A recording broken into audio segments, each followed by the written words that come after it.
Hello po, magandang araw po sa inyong lahat at nakikita nyo naman po naka ilang layers ba to? Isang panloob, isang jacket, saka isa pang Sherpa na jacket.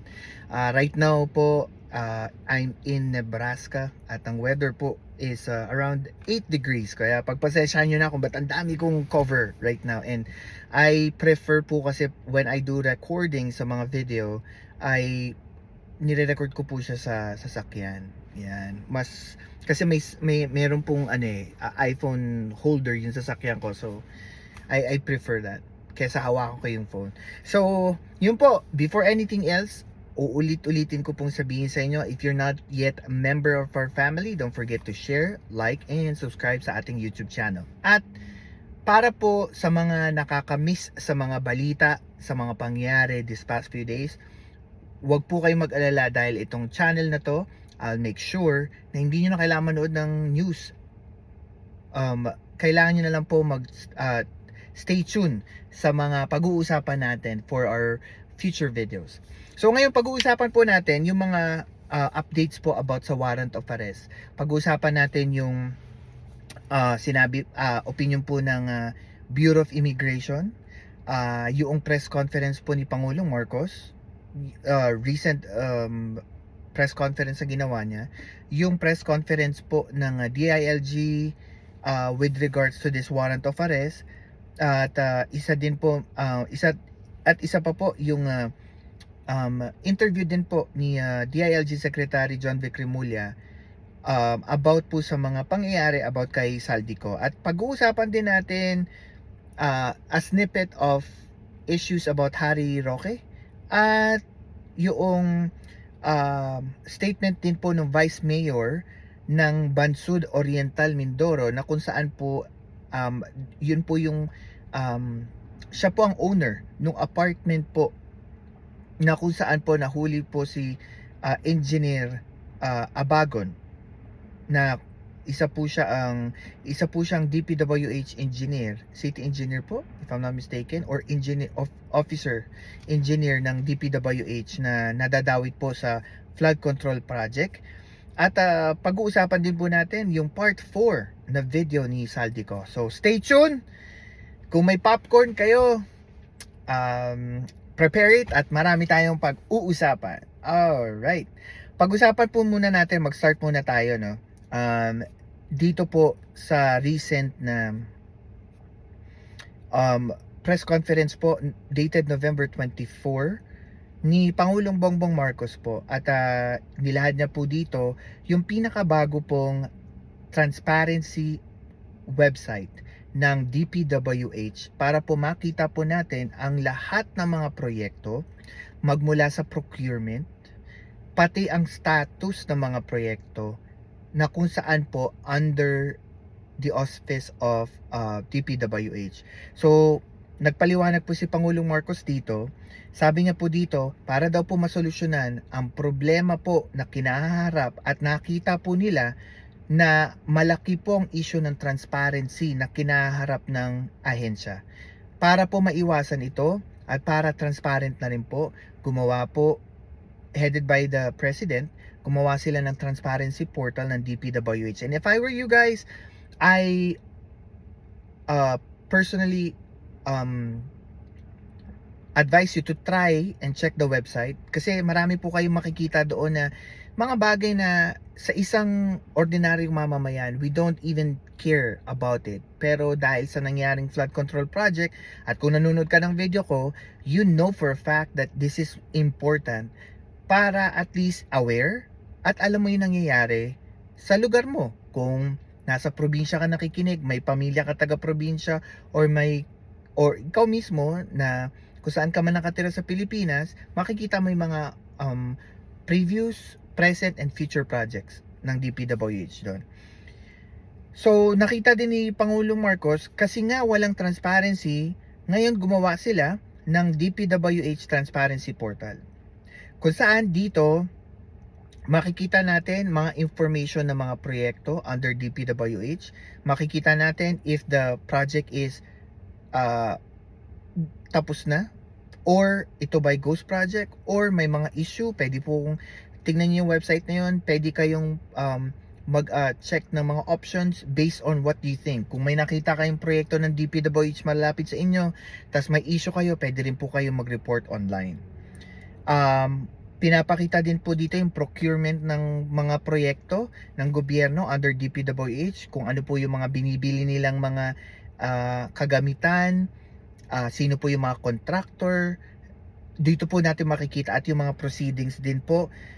Meron din pong live streaming ng mga procurement process para po sa mga taong gusto magsiyasat ng mga proyekto ng ating gobyerno. Dito nyo po makikita yan. Then meron din pong live geotag photos po. I think sabi ni Pangulong Marcos, kasali po yung Space Agency ng Pilipinas para po dito magkaroon ng live pictures live pictures po from from the satellite itself, yung mga proyekto, anong itsura ng proyekto, 'di ba? Just for transparency. And also, ang website po ay AI assistant powered na rin po. So you can ask questions doon sa parang chat box under the website, at pwede nyo pong i-type whatever city, pwede nyo itanungin kung ano mga proyekto at this moment doon sa city na meron kayo, at makikita nyo po any information you need for you to know what's going on, 'di ba? And ang AI assistant po na nasa website ay tumatanggap po ng both Tagalog and English. So, yun. So, maganda, no? Kung makikita po natin na ang Pangulo po, sa abot ng kanyang makakaya, as much as he can, sinabi nga niya po, na kailangan the best way to solve this issue is to open everything para malaman ng tao. 'Di ba? And sabi nga niya, the best disinfectant is sunlight. So ilabas mo lahat ng mga dokumento, lahat ng proseso sa publiko para malaman, para wala nang tinatago. 'Di ba? And also, nagkaroon din po ng question and answer portion. Isa sa mga na-note ko dito na highly important is tinanong po si Pangulong Marcos, ano naman ang masasabi niya about sa accusation ng kanyang kapatid. Ang sabi niya dito, it's a family matter and we don't want to show our dirty linens to the public. 'Di ba, kultura ng Pilipino 'yan eh.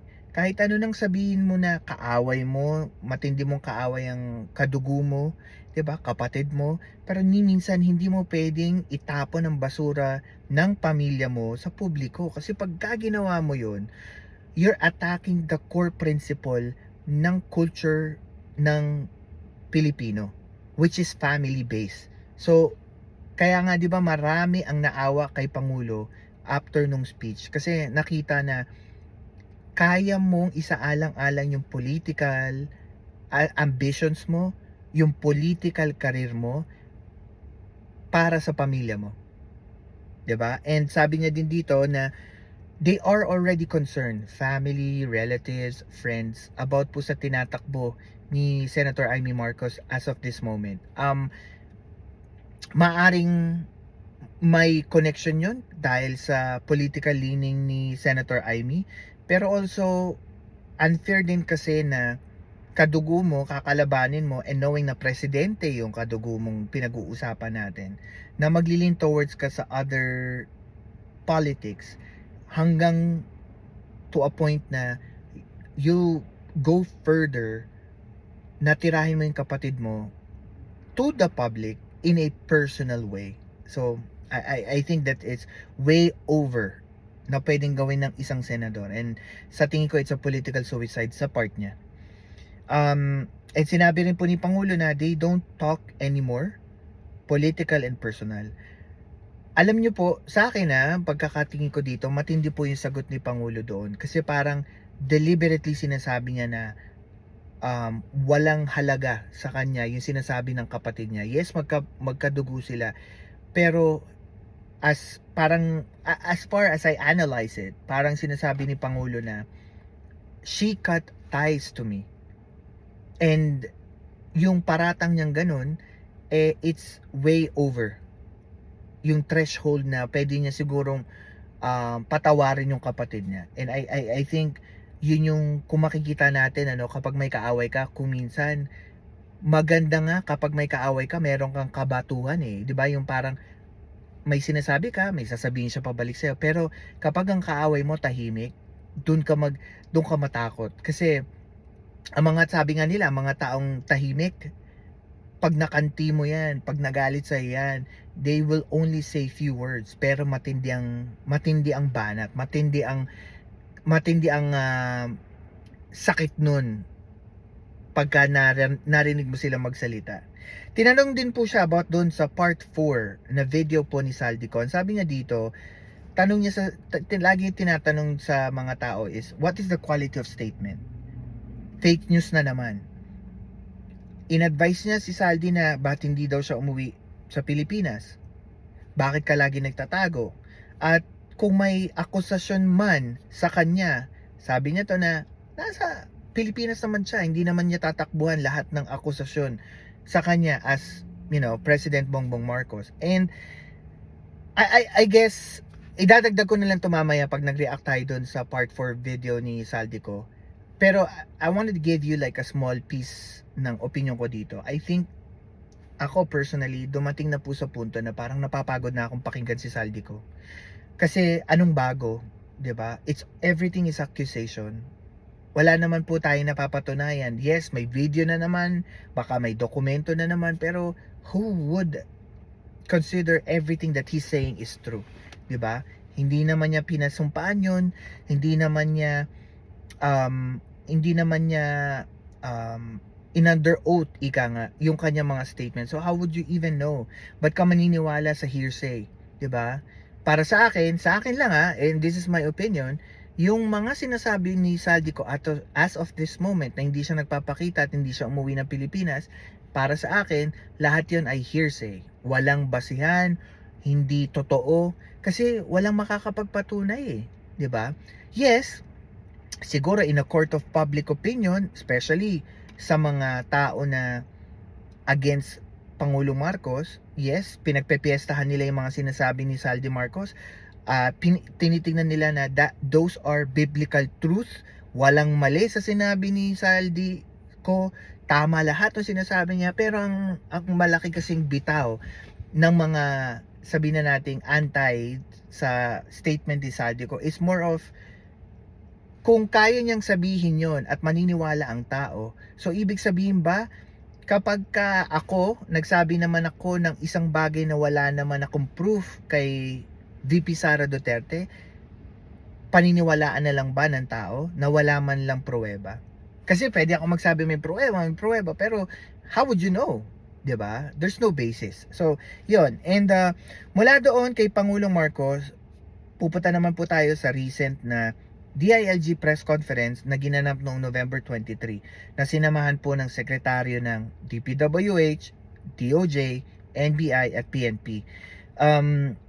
Nagbigay po sila ng updates, ilan na yung mga nakulong, ilan na yung mga naaresto, at sino pa po yung mga pinaghahanap.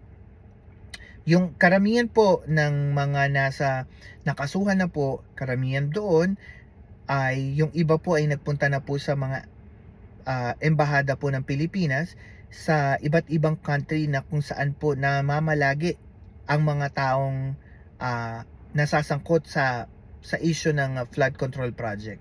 Meron po sa New Zealand, I think sa Japan, meron din po sa Singapore. Kalat po sila eh. Tapos, meron din po mga question na tinanong. May tanong po dito na bakit daw po mahirap hulihin si Saldico. Meron pong unconfirmed and unverified information si Secretary John Vic Remulla na apparently gumagamit po ng ibang passport si Saldico. Yun po yung para na nalaman nilang report. Pero dadagdagan natin yan mamaya, yung reaction na yun, kasi meron pong merong connection niya bakit na maaaring siya'y gumagamit ng ibang passport. And tinanong din po na yung po bang forcible break ng pintuan po nung nakita nating video ng NBI dito sa hinuhuli nila na kasama doon sa flood control project, kasi parang hindi daw po pinagbubuksan ng pinto tapos pinwersa ng mga ahente po ng NBI makapasok, eh tinanong po ng reporter kung magiging ganun na daw po, parang ganun karahas yung mangyayari. Ang sabi po ni Secretary John Victor Remulla dito, first SOP yun.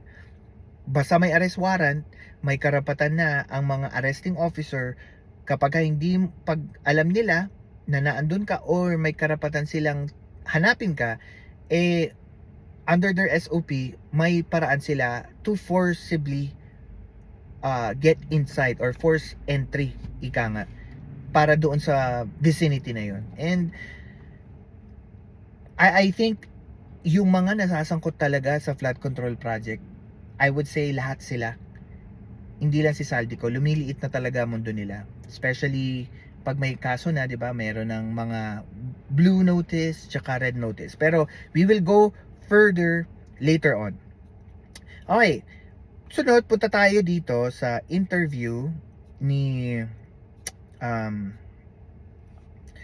interview po ni Dana Sandoval, spokesperson po siya ng Bureau of Immigration. So marami pong tinanong sa kanya dito, specifically if you wanna go back to legal documents ng mga taong involved, yung pag-alis nila ng Pilipinas, dito ipinaliwanag po ng Bureau of Immigration. Una, tinanong po siya about kay Saldico. So si Saldico po pala ay umalis po sa Pilipinas, sa paliparan ng Pilipinas, noong August 2 papuntang Singapore. At ito po ay August 2 po, ito yung I think ito yung after ng SONA. So they can confirm from the BI na naandito pa po si Saldico noong panahon ng SONA ng Pangulo. Another question po, permit naman. Kapag sa mga DPWH officer po kasi or officials, pagka daw po pala sila umaalis ng ibang bansa, kailangan nila magkaroon ng permit. So, eto mga nasasakdal na mga officers ay nakaalis po sila ng bansa gamit po ang mga tourist visa. And at that time na sila po umalis ng Pilipinas, the Bureau of Immigration can confirm na wala pa pong arrest warrant. That's why nakaalis sila ng Pilipinas.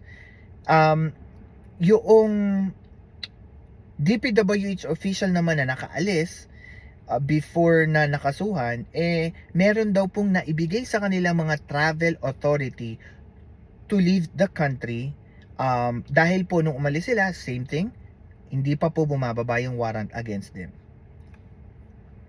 And pinaliwanag din po dito, ano daw po yung pinagkaiba ng hold departure order at saka warrant of arrest. Sa mga siguro bago pa lang po sa idea na ganito, especially bago sa politics, pinaliwanag po dito that the difference is, ang hold departure order po is for people na hindi makaalis ng Pilipinas through the ways of air, land, and I think sea. Hold departure order. Pagka naman po, pagka naman may warrant of arrest, ang mangyayari po during arrival or departure, kunwari sa airport, they will be stopped and arrested. At pinaliwanag niya po dito na ang Bureau of Immigration hindi po sila nag-aaresto.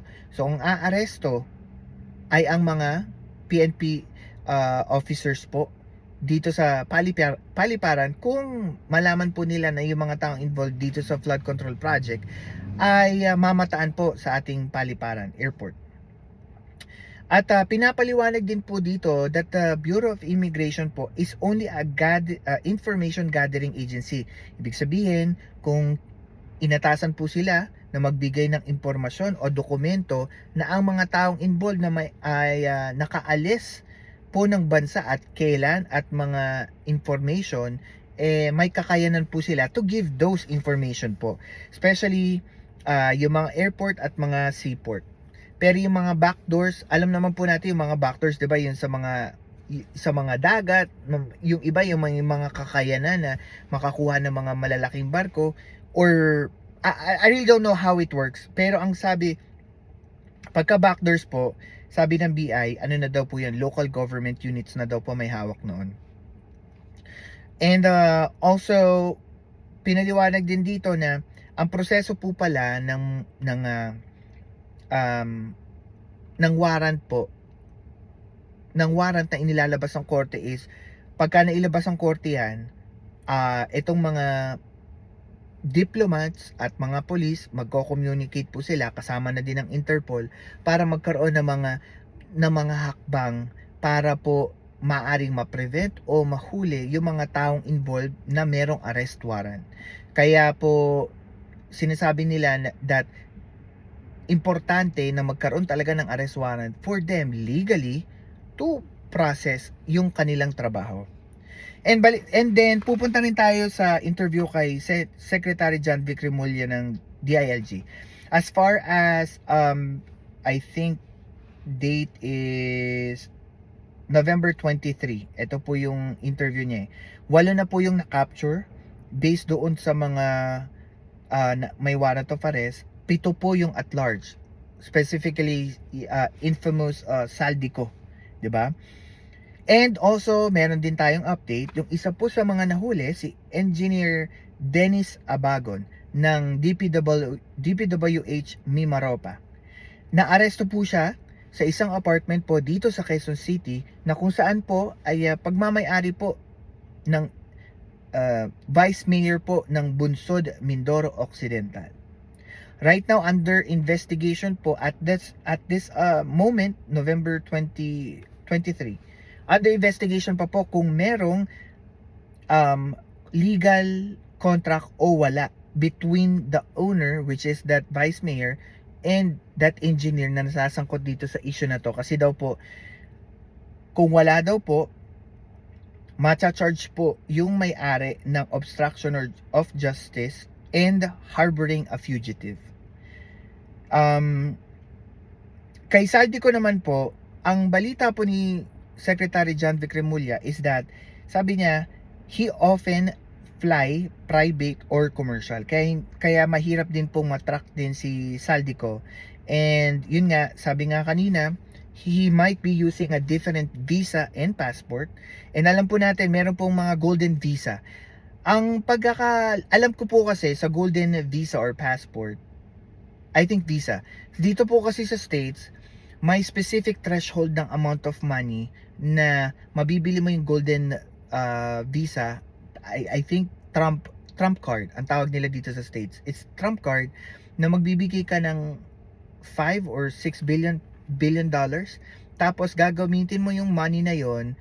Pag binili mo yung card, magagamit yan for you to have a golden visa para makapunta ka dito sa States, and then gagamitin yung money para makapag-start ka ng business or makapag-hire ka ng maraming Amerikano. Hindi ko alam yung sa ibang bansa kung ganun, pero it's more of like kung may makukuhang benepisyo ang country na kung saan gusto mo mag-apply ng visa na yon to you as a single person. Like in America, mostly business opportunities.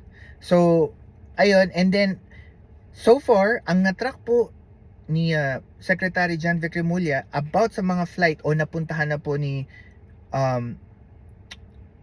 Saldico ay isa sa United States, dito sa New York, France, Spain, Singapore, Portugal, Japan, China. So ito po yung mga country na puntahan niya na so far.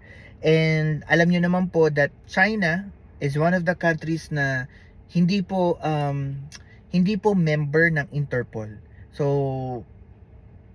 may problema po tayo kung pa-deport, kung pa-aresto or pa-deport natin si Saldico from China. It's because they're not a member of Interpol.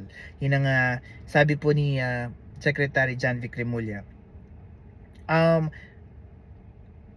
Kapag daw po nagkaroon ng warrant of arrest, posible na din pong magkaroon ng passport cancellation. But all of this are on process.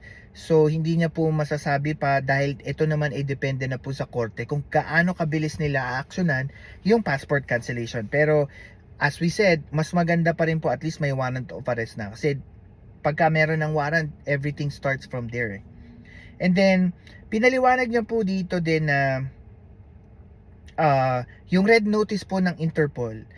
Sabi dito, kahit po na allegedly may gamit na ibang passport si Saldico, he can still be arrested ng Interpol kahit po iba ang kanyang passport. Yun nga lang, China is not a member. So, hindi ko alam kung ano ang gagawin ng gobyerno legally for that. Nasabi din po ng lawyer ni Saldico na kung uuwi man daw po si Saldico, parang ang request magkaroon daw po ng house arrest or bail. Kaso kung paliwanag nga din po dito ni Secretary John Vic, siya po most liable sa krimen about dito po sa flood control project. 'Di ba? So hindi po pwede na parang bigyan mo ng VIP treatment si Saldico. 'Di ba? Kung kinakailangan siyang iproseso na parang isang suspect dito sa issue, na parang suspect at 'di ba, bigyan ng kaukulang proseso ng pagdinig, dapat po magkaroon ng ganun. And I think tama din sinabi niya na hindi dapat siya mabigyan ng house arrest or bail kasi matindi po ang nakuha niya. Matindi yung nakuha niyang pera sa Pilipino at matindi yung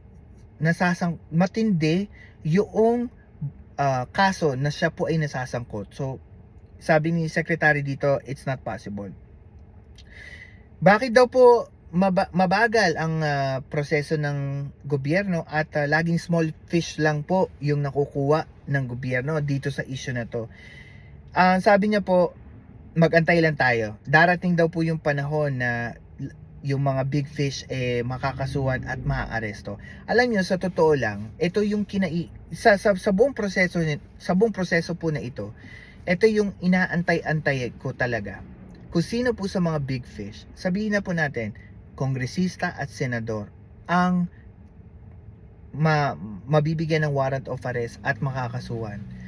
Ang issue ko lang sa mga ganito, especially high profile people, sobrang kino-cover ng mga media entity yung pag-aresto sa kanila na hindi ko maintindihan ano bang meron, 'di ba? Are they just because senador sila o kongresista, may kakaibang pagtingin kumpara sa mga small fish? Kasi sa akin, ang palagay ko po kasi, dapat kapag hinuhuli o inaaresto ang quote-unquote alleged na sangkot sa isang krimen, lalo na sa mga high profile cases, dapat hindi nga natin masyadong binibigyan ng atensyon. Alam niyo po kung bakit? Kasi ang pananaw ko ganito, dapat itrato natin sila na hindi sila senador o kongresista. Dapat, the moment na arestuhin niya mga yan, dapat i-treat natin silang isang ordinaryong tao. Bakit? Kasi hindi sila magiging senador o kongresista kung wala ang mga botante. At wala silang karapatang magmalaki sa kahit sinong Filipino taxpayer. Dahil kung wala tayong tax, wala silang kikitain o wala silang kukulimbating pera. So, yun lang yung pananaw ko. I don't know if you have a different opinion, pero comments down below para mabasa natin at itatry nating sagutin, di ba? Tapos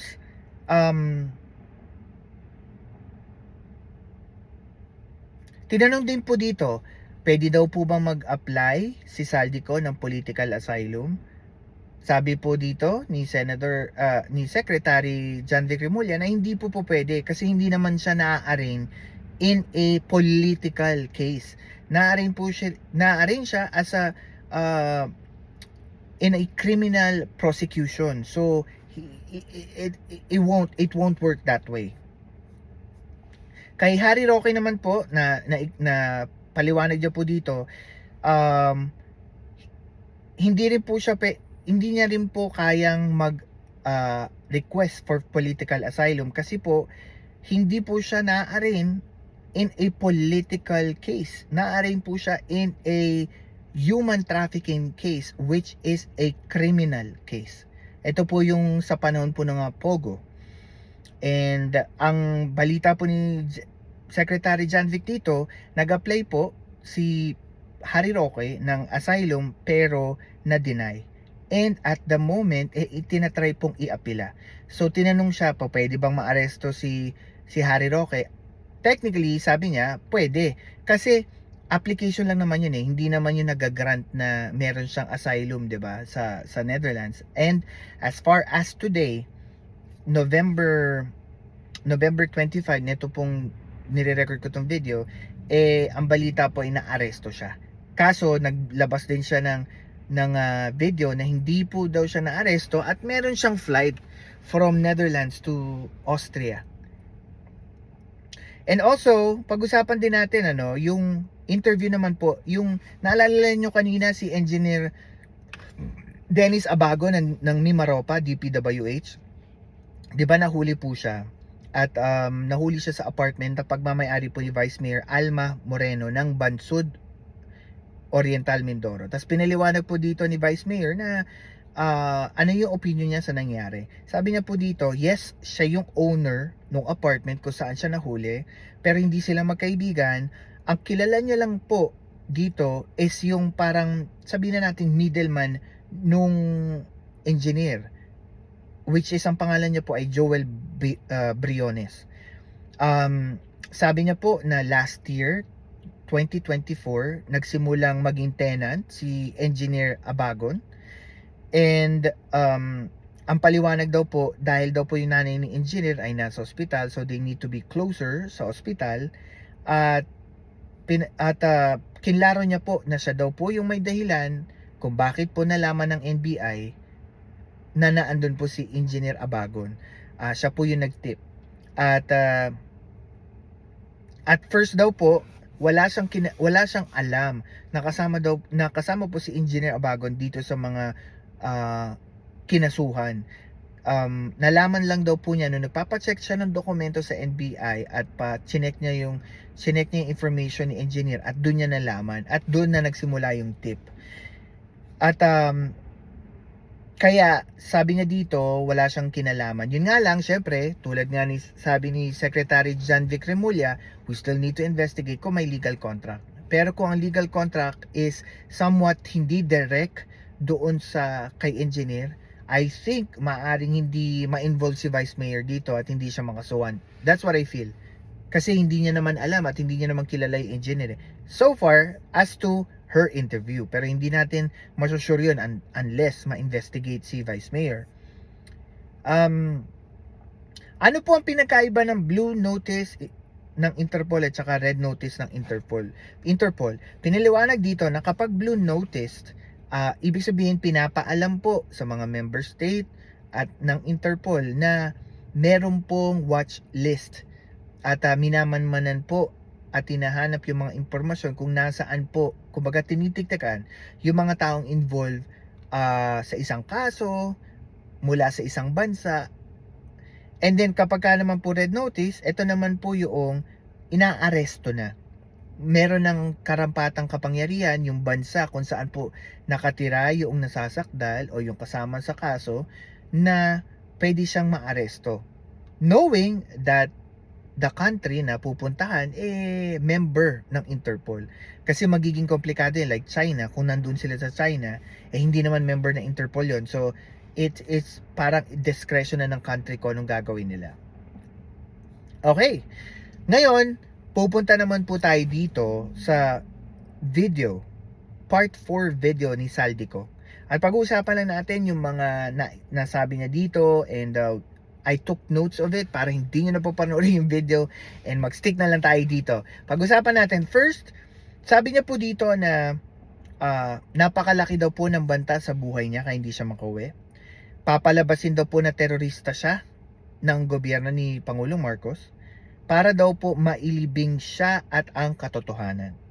Sabi niya rin po dito na ang ICI at si Alcantara daw po, sinasabi niya po dito na pinapabulaanan niya po yung mga statement from ICI and Alcantara. Kasi ang totoo daw po doon that there is 21 billion pesos ang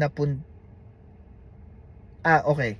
ang sabi po na ay si Alcantara na may napunta daw pong 21 billion pesos kay Saldico, pero sabi ni Saldi wala daw siyang natanggap. And sinabi niya rin po dito, from the year 2022 hanggang 2025, meron daw pong 56 billion pesos total ang napunta kay Speaker at kay Pangulong Marcos. Hiwalay pa daw po yung 100 billion pesos na insertion ni Pangulong Marcos. And meron din pong 97 billion pesos na insertion specifically in the flood control project through National Expenditure Program or NEP. Sinabi niya rin dito na noong 2022, Speaker Romualdez asked him na kailangan daw po mag-deliver ng 2 billion pesos per month. And parang nakipag-communicate din po ang tauhan ng DPWH na si Alcantara and Yusek Bernardo at pinag-usapan nila yung mga hatian. Lumalagay po dito parang pinag-usapan nila yung about sa Bulacan flood issue. Tapos nung pinag-usapan na yung about sa hatian, pinag-usapan na there is 22% daw po kay Speaker, 2% kay Bernardo at 1% daw po kay Alcantara.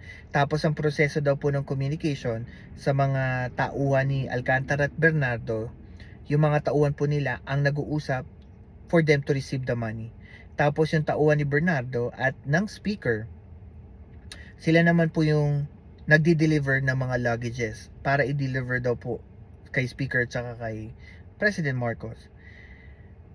Tuwirang sinabi ni Saldico dito na hindi daw siya nakikialam sa delivery. Nagko-confirm lang daw po siya ng delivery kung na-deliver na yon. And this was from the year 2022 hanggang 2025 with a total of 25 billion pesos. Kasi nga daw po hindi accurate dahil may mga buwan na hindi po ganun kalaki yung na-i-deliver niya kay Speaker.